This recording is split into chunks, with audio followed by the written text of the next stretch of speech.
Assalamualaikum warahmatullahi wabarakatuh. Perkenalkan, nama saya Alia Ramadhani, kelas 11 OTKP 1. Saya ingin mempresentasikan mata pelajaran otomatisasi tata kelola kepegawaian. Materi yang ingin saya bahas yaitu tentang ruang lingkup administrasi kepegawaian. Administrasi adalah suatu bentuk usaha dan kegiatan yang berkaitan dengan pengaturan kebijaksanaan untuk mencapai tujuan. Berikut adalah pengertian administrasi menurut para ahli. Arthur Groger menyatakan bahwa administrasi adalah fungsi tata penyelenggaraan terhadap komunikasi dan pelayanan warkat suatu organisasi. George Terry berpendapat bahwa administrasi adalah perencanaan, pengendalian, dan perorganisasian pekerjaan perkantoran serta penggerakan mereka yang melaksanakan agar mencapai tujuan yang telah ditetapkan. Menurut Profesor Dr. Prajudi Atmosudirjo, administrasi negara melakukan fungsi bantuan pemerintah, berarti pemerintah atau pejabat tidak dapat memenuhi tugas-tugas tanpa administrasi negara.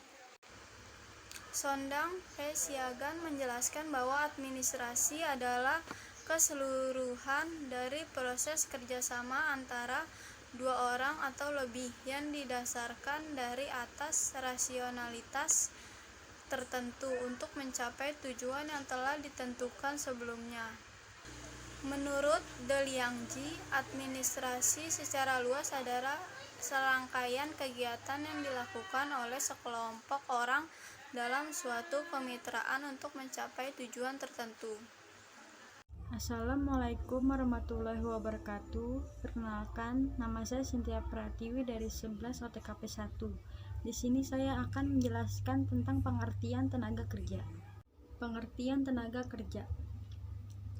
Tenaga kerja adalah penduduk usia kerja yang siap melakukan pekerjaan, antara lain mereka yang sudah bekerja, mereka yang sedang cari pekerjaan, mereka yang bersekolah, dan mereka yang mengurus rumah tangga.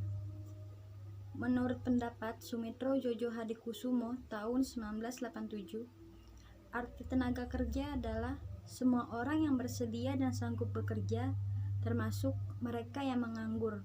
Meskipun bersedia dan sanggup bekerja, dan mereka yang menganggur terpaksa akibat tidak ada kesempatan kerja. Kebutuhan akan tenaga kerja itu juga disebut kesempatan kerja.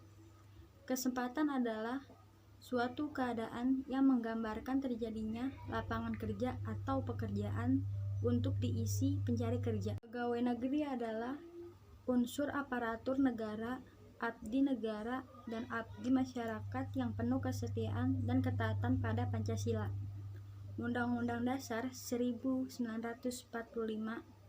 negara, pemerintah, dan pembangunan. Assalamualaikum warahmatullahi wabarakatuh. Nama saya Muhammad Nopal Farozi dari kelas 11 OTKP 1. Saya akan membacakan materi yang telah saya pelajari. Akan membacakan tentang administrasi kepegawaian. Administrasi kepegawaian adalah proses yang paling dasar dalam pengumpulan informasi yang berhubungan dengan sistem kepegawaian. Adapun administrasi kepegawaian dirumuskan sebagai berikut. 1. Sebagai ilmu. 2. Sebagai proses. 3. Sebagai fungsi. 4. Sebagai seni. Pendapat tentang Arifin Abdurrahman 1998. Administrasi kepegawaian negara adalah salah satu cabang dari administrasi negara yang berkaitan dengan segala persoalan mengenai pegawai negara. Kegiatan-kegiatan administrasi kepegawaian negara meliputi 1.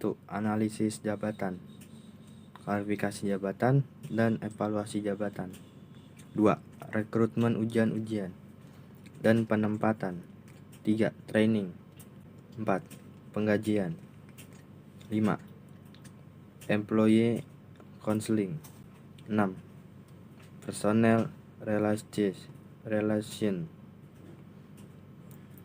7. Disiplin dan moral. 8. Catatan kepegawaian. Prinsip-prinsip kepegawaian ada berbagai macam, yaitu 1. Prinsip kemanusiaan. 2. Prinsip demokrasi. 3. The right man on the right place. 4. Equal pay for equal work. 5. Prinsip kesatuan arah prinsip. 6. Prinsip kesatuan tujuan. 7. Prinsip komando. Administrasi kepegawaian fungsi manajemen. Penerapan fungsi-fungsi manajemen mulai dari 1. Perencanaan. 2. Perorganisasian. 3. Pengarahan dan pengendalian dari pengadaan. 4. Pengembangan. 5. Kompensasi.